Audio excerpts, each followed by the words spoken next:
আসসালামু আলাইকুম।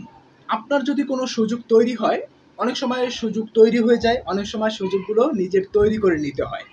যাই হোক, আপনার যদি কখনো বক্তৃতা দেওয়ার সুযোগ থাকে বা তৈরি করে নেয়ার অবস্থা তৈরি হয়, আপনি নিজে তৈরি করে নিয়ে যেকোনো বিষয়ে কথা বলুন বা বক্তৃতা দিন। দেখবেন কি যখন ৫ জন মানুষের সঙ্গে আপনি কথা বলবেন, তখন আপনার ভিতরে একটা আত্মবিশ্বাস তৈরি হবে না আমি তো আগে ৫ জন মানুষের সঙ্গে কথা বলেছিলাম। সেক্ষেত্রে আরো ৫ জন মানুষের সঙ্গে যোগ করে আমি ১০ জন মানুষের সঙ্গে দাঁড়িয়েও কথা বলতে পারবো। সামনে দাঁড়িয়েও কথা বলতে পারবো।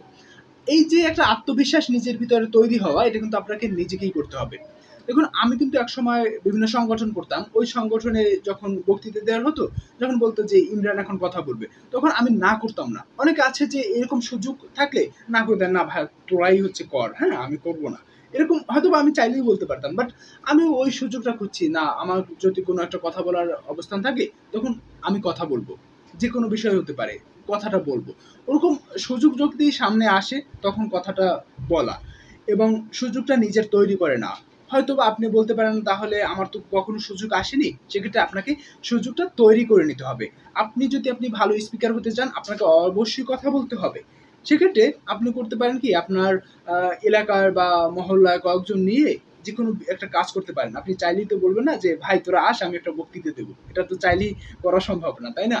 সেক্ষেত্রে আপনি একটা ট্রিক্স অবলম্বন করতে পারেন। আপনি আপনার মহল্লা বা এলাকায় হচ্ছে কয়েকজন নিয়ে একটা যেকোনো একটা উন্নয়নমূলক কাজ করলেন বা আপনারা প্ল্যান করলেন হচ্ছে আপনাদের এলাকা বা মহল্লা হচ্ছে ময়লা আবর্জনা মুক্ত থাকবে। আপনারা একটা সংগঠন তৈরি করলেন এবং ওই সংগঠনের একটা সভা ডাকলেন, সাপ্তাহিক সভা। সেখানে আপনি কথা বলেন যে আমরা এই বিষয়গুলো করতে পারি। আমাদের এলাকার ময়লা আবর্জনা পরিষ্কার রাখার জন্য আমরা সুনির্দিষ্টভাবে বিভিন্ন স্থানে ডাস্টবিন তৈরি করতে পারি বা এই ময়লাগুলো নিয়ন্ত্রিত উপায়ে যাতে সিটি কর্পোরেশন বা হচ্ছে পৌরসভার লোকেরা নিয়ে যায়, এটার জন্য আমরা পৌরসভায় গিয়ে কথা বলতে পারি। এরকম একটা সভা সেমিনার করলেন বা আপনারা সদস্য সংগ্রহের জন্য বিভিন্ন স্থানে গেলেন। দেখুন আপনার সুযোগটা তৈরি হচ্ছে। এক ঢিলে দুই পাখি মারা বাংলায় একটা প্রবাদ আছে। এই প্রবাদটা কিন্তু এখানে কাজে লাগছে। একসাথে আপনি আপনার নিজে পাবলিক স্পিকার হওয়ার পথে এগিয়ে যাচ্ছেন।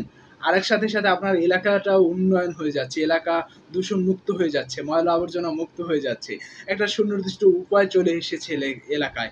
আপনার এলাকায় সুনির্দিষ্টভাবে একটা সংগঠন তৈরি করুন। এলাকার যে যুব সমাজগুলো, এই যুব সমাজ চাইলে অনেক কিছু করতে পারে।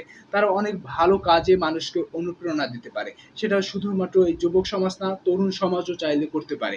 তাই বিভিন্ন সংগঠন যেমন তৈরি করুন, সেই সংগঠনটা হচ্ছে আপনার সমাজের উন্নয়নের জন্যও ব্যবহার করছেন। তারই সাথে আপনি অ্যাজ এ পাবলিক স্পিকার হিসাবে নিজেকে আগিয়ে নিচ্ছেন।